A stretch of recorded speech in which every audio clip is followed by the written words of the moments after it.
instrução, e eu quero aproveitar, ler um texto bíblico e fazer algumas instruções bem próprias, bem típicas daquilo que a gente tem o costume de fazer aqui. Salmos 147, verso 1 até o verso 11. Salmo 147, verso 1 a 11. Eu quero que você fique atento, porque será uma palavra do meu coração para você, mas também algumas instruções sobre o Natal e sobre esse tempo que a gente vai ficar nesse nosso intervalo. O texto diz assim: aleluia! Como é bom cantar louvores ao nosso Deus. Como é agradável e próprio louvá-lo. O Senhor edifica Jerusalém. Ele reúne os exilados de Israel. Só Ele cura os de coração quebrantado e cuida das suas feridas. Ele determina o número de estrelas e chama cada uma pelo nome. Grande é o nosso soberano e tremendo é o seu poder. É impossível medir o seu entendimento. O Senhor sustém o oprimido, mas lança por terra o ímpio. Cantem ao Senhor com ações de graças ao som da harpa, façam música para o nosso Deus. Ele cobre o céu de nuvens, concede chuvas à terra e faz crescer a relva nas colinas. Ele dá alimento aos animais e aos filhotes dos corvos quando gritam de fome. Atente para os 2 últimos versículos que eu vou ler. Não é a força do cavalo que lhe dá satisfação, nem é a agilidade do homem que lhe agrada. O Senhor se agrada dos que o temem, dos que colocam sua esperança no seu amor leal.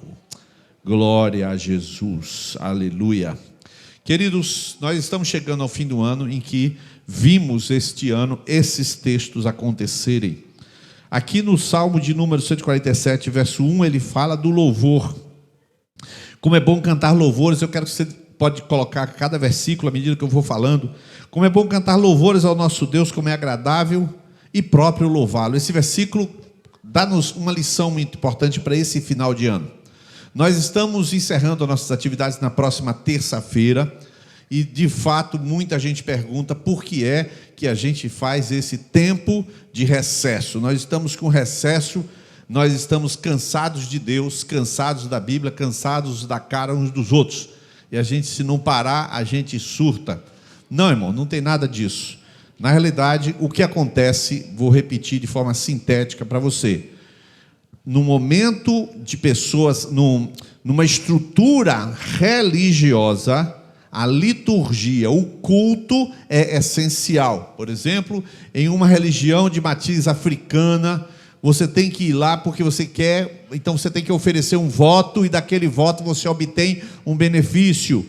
Então, o que acontece com os cultos religiosos? Inclui catolicismo, inclui evangelicalismo, inclui qualquer religião que se baseia na religião e não na relação. A pessoa tem que ir para o culto, senão ela não fica firme, não se alimenta. Ela não se alimenta sozinha, ela se alimenta na coletividade. Então, ela precisa do pastor, ela precisa disso, precisa daquilo. Na realidade, desde sempre que nós dissemos que nós estamos formando adultos, formando discípulos adultos. Nós temos, por exemplo, classe de princípios. Todos os que se batizaram e todos que não fizeram escola de princípios, quando virar o ano, nós vamos começar em fevereiro, dessa feita vai ser Luzerne, à frente da escola, e nós vamos ter 20 aulas, normalmente você vai participar dessas lições de princípios fundamentais. Mas observe bem, dia de quinta-feira, uma pessoa que, como Danilo, que vai se batizar ainda, já está comendo o alimento da quinta-feira. Porque nós não estamos fazendo, como é que chama? Primeira série, segunda série, segundo grau, universidade, pós-graduação, doutorado. Não existe isso na Bíblia. Nós estamos formando uma mentalidade de relacionamento com o nosso Deus invisível. Uma mentalidade de adorador. E mentalidade, você entrou aqui agora, você já começa a pegar o embalo e vai entendendo como Deus é, em qualquer que seja a lição. Por isso que a macro, ela não é um alimento para quem é girafa. Não existe girafa no reino. Só existe ovelha no reino. A comida é para a ovelha, não para a girafa. Neste sentido, o que vai acontecer? A gente tem esse recesso, mas nesse recesso, eu sei que muita gente está agitado com presença de pessoas.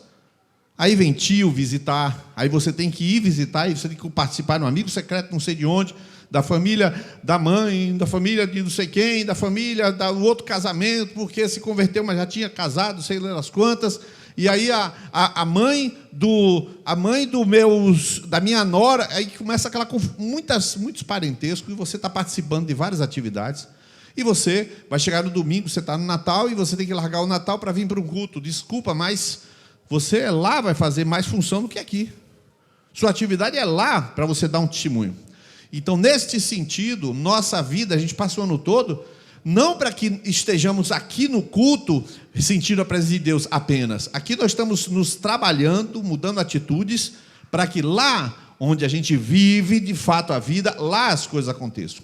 Domingo outro eu estava pregando sobre Zaqueu aqui, e eu falei uma frase bem pesada. E eu comentei, depois com alguns irmãos, a frase foi a seguinte: você acha que a sua vida vai mudar por ouvir essa pregação? Não vai mudar. A palavra é escolhida. Eu não falo as coisas sem pensar nas palavras. A sua vida vai mudar. Uma pregação não muda a vida, ela muda a atitude. A pessoa é rebelde, ela se torna quebrantada. A pessoa é resistente, se torna recebedora. Mas a vida não muda. Muda a atitude, a vida. Como é que ela vai acordar no outro dia, como é que vai tratar o filho, como é que vai lidar com finanças, como é que vai lidar. Não muda com pregação, muda com conversa. Sábado passado nós sentamos, eu, Ariane e Júnior, e começamos a conversar sobre finanças às 10h30 da manhã, terminamos às 12h30 da manhã, 2 horas seguidas só sobre finanças, e não conversamos nem 10%. Então é aí que forma um discípulo, é nessa conversa. Eles têm atitude. Quando foi que a atitude mudou? Na palavra. Mudou quando? Não sei. Cláudio estava pregando, e ele veio aqui, chorou, mudou a atitude. Quando foi que Danilo, você veio à frente, ele respondeu lá dentro, e vim várias vezes à frente. O que aconteceu quando ele veio à frente? Mudou a atitude, eu quero. Na hora que ele sentou com o discipulador, aí o discipulador, então faça. Então ele disse, eu quero, mas o discipulador disse, faça. Essa é que é a questão. Então, se tudo isso é verdade ao longo de um ano, então, meu amigo, agora é hora de você colocar em prática com quem passou um ano sem te ver. Passou um ano sem te ver, o tio, a avó, o avô, o primo, o sobrinho. Então, dê atenção a essa turma. Vou lhe dar mais uma dica baseada no Salmo 147:1. Ponha música, ponha louvor, entupa lá seu carro de louvor. Se o Natal em sua casa, meta a música sua. Aí o camarada vai falar, tem outra música? Não? Tem, é só esperar a faixa passar. A resposta é essa. Não tem outra música, não? De 3 em 3 minutos muda. Você não tem que outra música. Eu quero axé. Não, mas aqui é a casa de Jesus. Coisa simples. Encha de louvor, porque ele vai perceber. E o que acontece é o seguinte. Eu falei que os cristãos são minoria, sempre são. Mas você está ali com a música cristã e um daqueles sobrinhos chega perto de você e fala, não sabia que você era crente. Que música linda. É Gabriela Rocha, eu escuto muito. Aí você pratica muito? Não, veja bem, eu estou afastado da igreja. E você começa. É assim que a gente evangeliza. Põe a música, ela pega o gancho e você vai e começa a conversar sobre a música. Então, por isso o louvor é tão importante. Como é agradável e próprio louvá-lo. O louvor, Paulo e Silas, presos, lá em Atos capítulo 16, estavam fazendo o que de noite? Orando? Não, estavam cantando. Não tem o que fazer, eu vou cantar. E cantaram, provavelmente bem desafinado, né, que o povo nem conseguia dormir, né? Verso 2, uma coisa que aconteceu aqui na igreja, né? Verso de número 2 não, verso 3. O verso 2 a gente já viu, o Senhor edificou Jerusalém, que é exatamente aquilo que o Senhor tem feito conosco. Verso 3, só Ele cura os de coração quebrantado e cuida das suas feridas. Eu fico pensando os motivos de louvor que disse Wellington aqui, quantas curas aconteceram. Impressionante quando terminava aquele tempo de moedas, que, para quem não sabe o que é moedas, é só o nome de um livro, tá? Fique tranquilo, que não é um sortilégio, a gente joga as moedas para cima, Senhor, fala comigo pela cara ou pela coroa, não tem nada disso, tá? É só um livro que é lido, e naquela ministração Deus começa a operar de uma forma tremenda, trazendo curas maravilhosas. E o que acontecia nessas curas? São curas de quê? De coisas que a pessoa, ao invés de tomar conhecimento, botou debaixo do tapete, comprou um outro tapete, botou por cima e botou um móvel em cima. Só que começa a mexer. Aquele ódio começa a pular, o tapete pulando, está repreendido. Não adianta repreender, tem que mexer. Está repreendido esse meu ódio. Não adianta repreender. Você tem que ir lá atrás, conversar, falar, e Jesus, o médico dos médicos, curou tanta gente este ano. Meu Deus do céu. Levante a mão aqui, quem foi curado pelo Senhor em alguma área da sua vida? Levante a mão e diga amém. Não foi pouca gente, muita gente curada. Você ouviu que salmo aconteceu na nossa igreja. Agora, ele determina o número de estrelas e chama cada uma pelo nome. Grande é o nosso soberano e tremendo é o seu poder. É impossível medir o seu entendimento. Irmãos, Jesus não é um menino. Vamos adorar o menino Jesus. Jesus não é um menino. Que isso, irmão? É por isso que a gente não cai nessa de Natal, de Papai Noel. Nós não temos um Papai Noel. Nós temos aquele que determina o número de estrelas e chama cada uma pelo nome. Você sabe o que é decorar o número de todas as estrelas? E o mais interessante é que ele chama pelo nome, não é que ele diz o nome, ele chama e ela vem. Isso está em Isaías. Ele fala, Orion, aí Orion aparece, comparece. Como é que pode um negócio desse? Ele chama todas as estrelas pelo nome. Não é Papai Noel, não é Jesus, o menino Jesus. Não é isso. Por isso eu falo um pouquinho agora do Natal. Você já deve ter ouvido muita gente, dias atrás, vou contar duas histórias para vocês. Dias atrás nós discutimos no grupo, não nesse, mas em um outro grupo, acerca do Natal. O que aconteceu? Foi feito um trabalho de unidade aqui em Feira de Santana. Vou também falar isso para você compreender como é complexo o processo.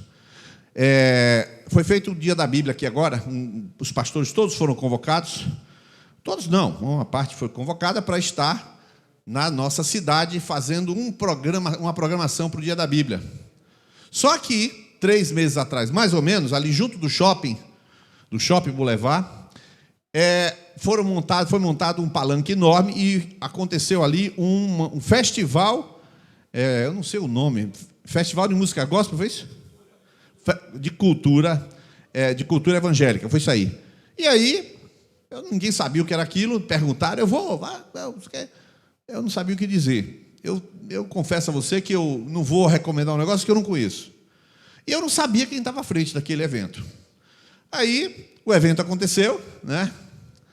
E eu tomei conhecimento, no meio do evento, quem estava promovendo aquele evento. Era um dos candidatos a prefeito de Feira de Santana. Só que eu não sabia, no início, eu não sabia o que falar. Quando chegou no último dia, o evento foi até 00:30, e eu vou me reservar, não dar o direito, porque está sendo transmitido, senão eu falava, como vocês sabem que eu falo, os nomes aqui abertamente. Mas não vou falar porque está sendo transmitido só por isso.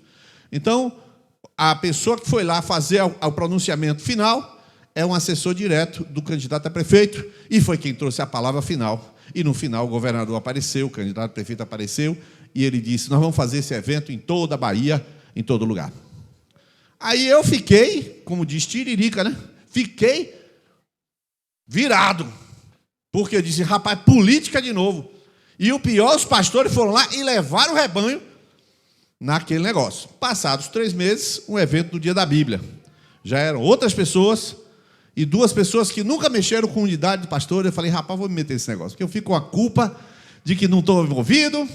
Aí entrei no grupo e comecei a ver lá, e o coração trancado, e eu fui. E o coração trancado, e eu ia, e aquele negócio assim, puxado freio de mão, mas eu vou em nome de Jesus, e não era Jesus nada. Mas tudo bem, fui. Quando chegou no sábado, eu fui conversar com um pastor muito próximo, ele falou, Niles, a política está aí, cara. Você não se engane, não. Aí eu disse, rapaz, sábado, eu saí do grupo, e aqui está Matheus Oliveira, eu passei a bomba para ele, graças a Deus que tem um presbítero para jogar bomba, né? Chegou alguém e falou assim, vamos desenvolver como o Dia da Bíblia, Matheus, resolve aí. Ele já foi candidato a vereador 2 vezes, ele traquejo, foi lá, conversou, não deu certo a participação nossa. Quando chega no domingo de manhã, chega a foto. Os pastores, o cantor Nani Azevedo, e mais um candidato a prefeito, patrocinou todo, recebe. Ah, irmão, eu morro. Um candidato a prefeito patrocinou o Dia da Bíblia. Então, estão dois grupos em Feira de Santana brigando com as coisas de Deus na mão. Aí você me pergunta, eu sou evangélico?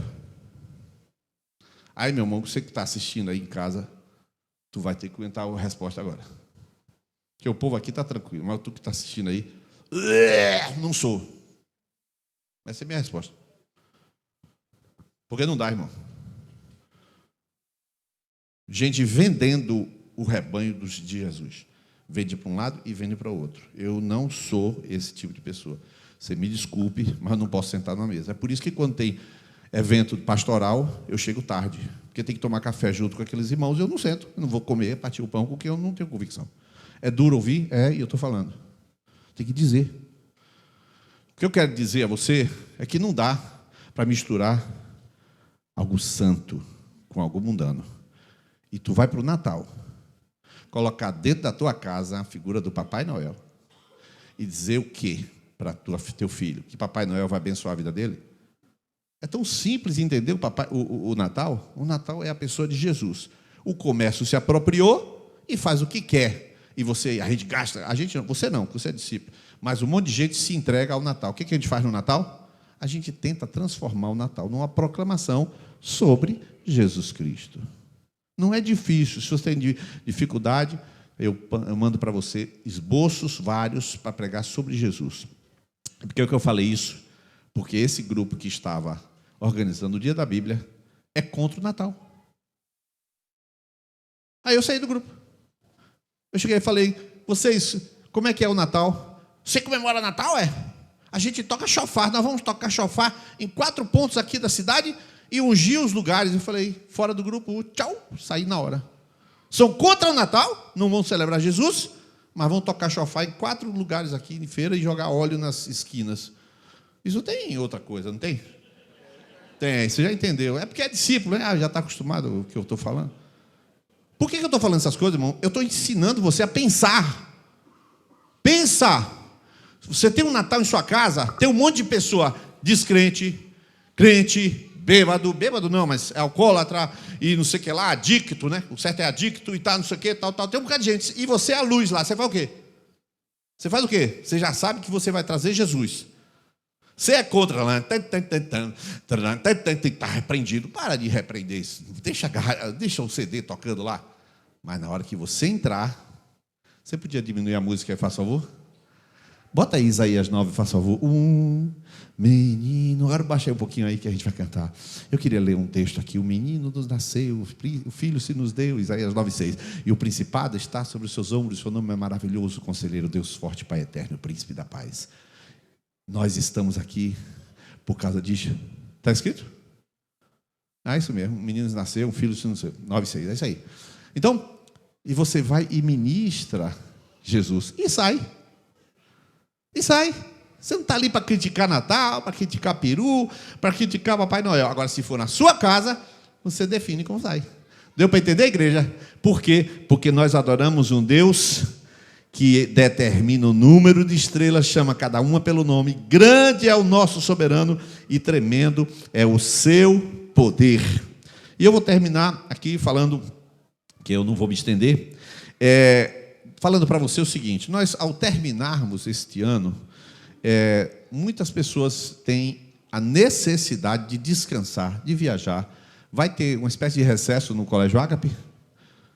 Vai ter. Todo colégio tem, né? O professor também tem corrigiu as provas, entregou, está mais tranquilo.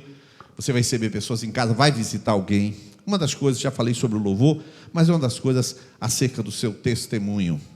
Então, vou falar uma coisa que eu já falei antes. É pecado tomar vinho, tomar cerveja? Falei N vezes. Vai falar de novo. A cerveja está ali. Você chega Por exemplo, eu cheguei em Campos do Jordão. Campos do Jordão com toda a família. Aí o camarada lá, fui comer um cordeiro. Ele falou assim: rapaz, eu tenho uma cerveja artesanal da casa de uva.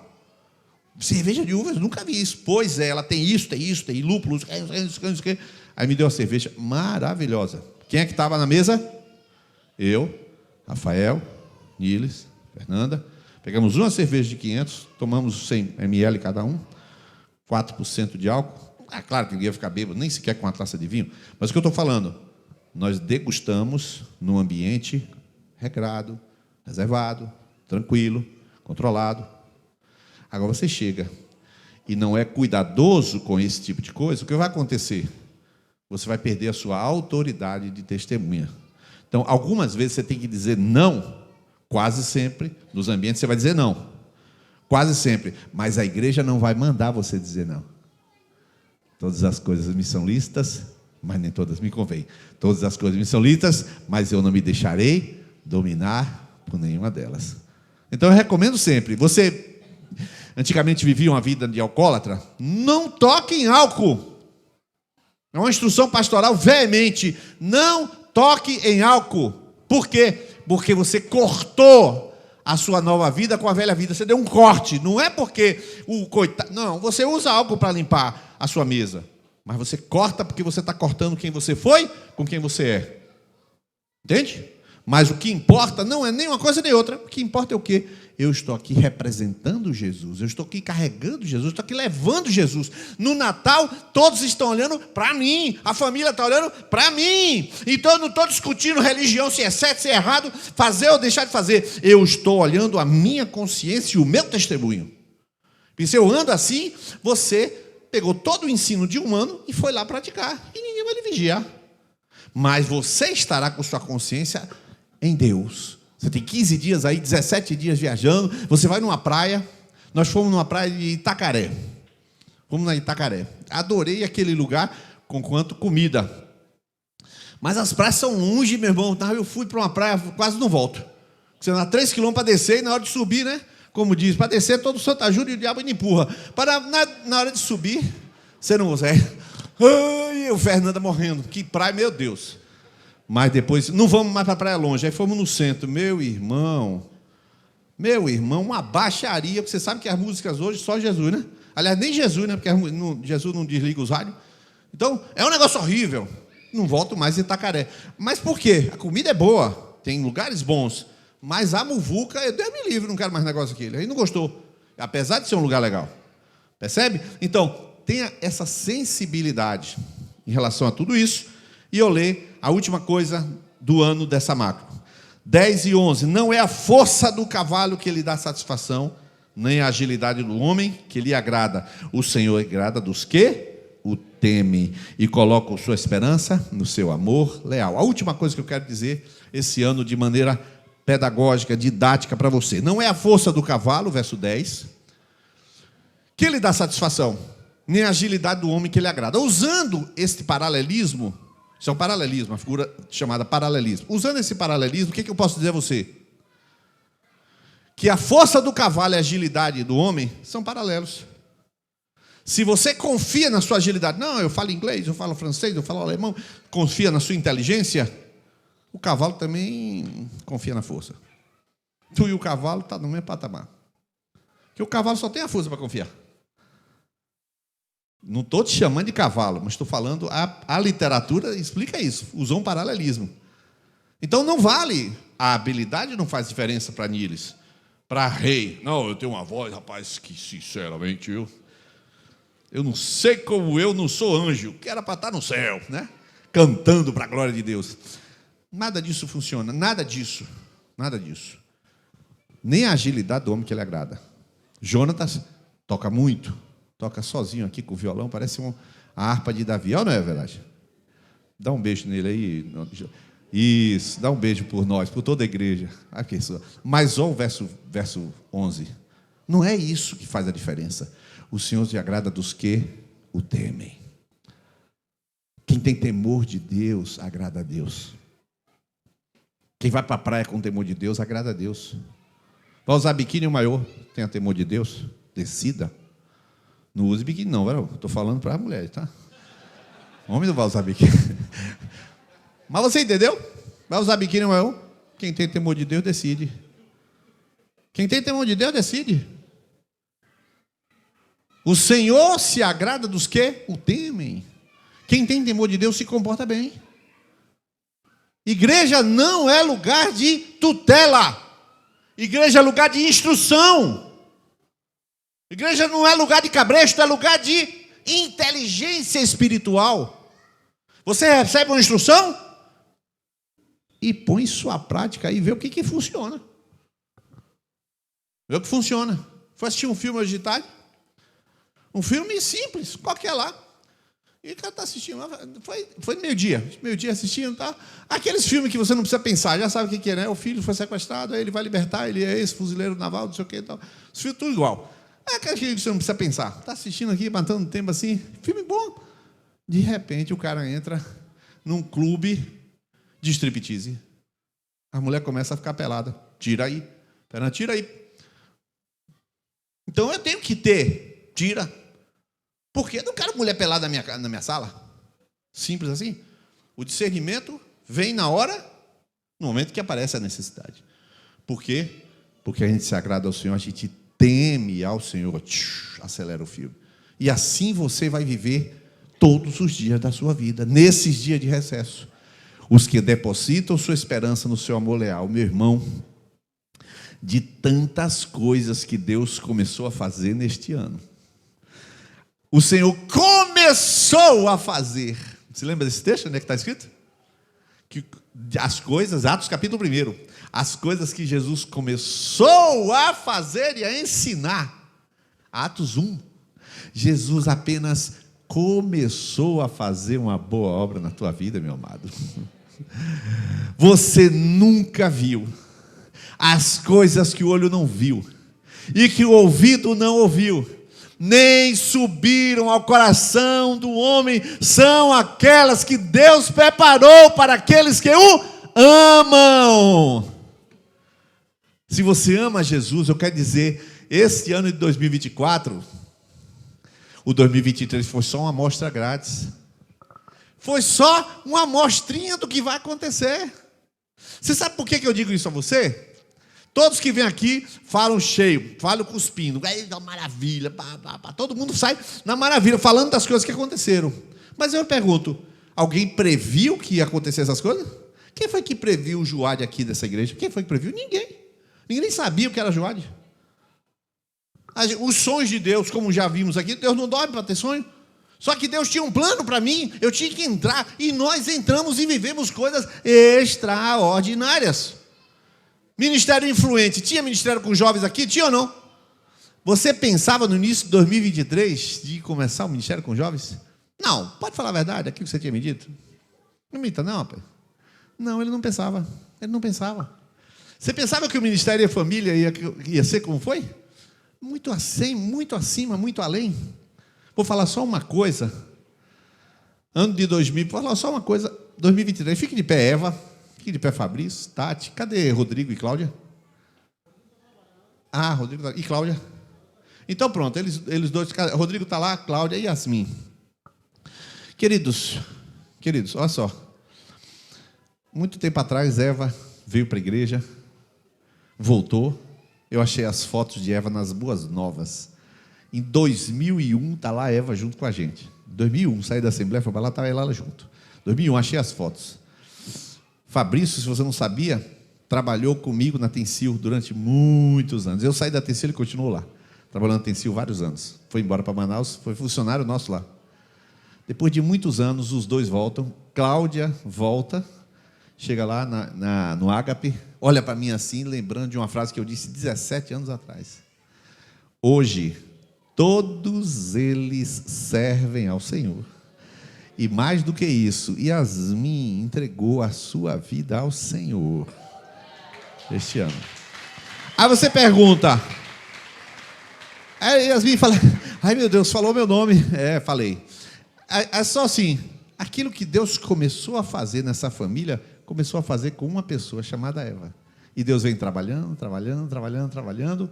Tantas coisas aconteceram, e aquele que começou a boa obra há de aperfeiçoar. Pode sentar, obrigado por ter ficado em pé.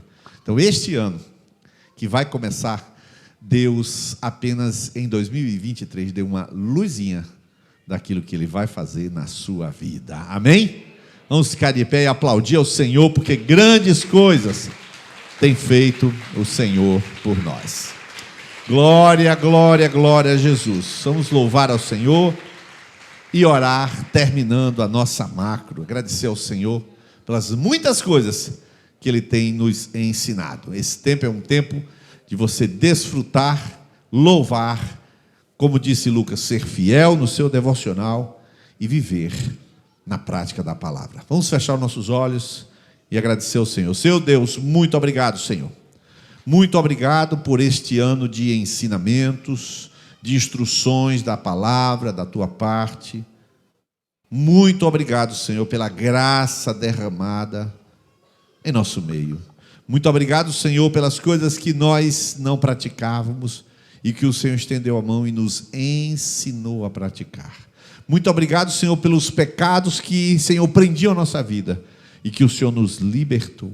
Muito obrigado, Senhor, pelas curas, pelas coisas que estavam feridas, pelas feridas que não cicatrizaram, mas estavam, Senhor, maltratadas, mal curadas. O Senhor contou a mão de médico, nos curou, sarou as nossas feridas. Senhor, muito obrigado pelo crescimento, pelo serviço. Muito obrigado por aqueles que servem. Muito obrigado, Senhor, por aqueles que entregam suas vidas no serviço, que se dedicam, Senhor, com crianças, que se dedicam no louvor, que se dedicam no Videira Café, que se dedicam em cada atividade, em cada momento, Senhor. Nós queremos agradecer ao Senhor.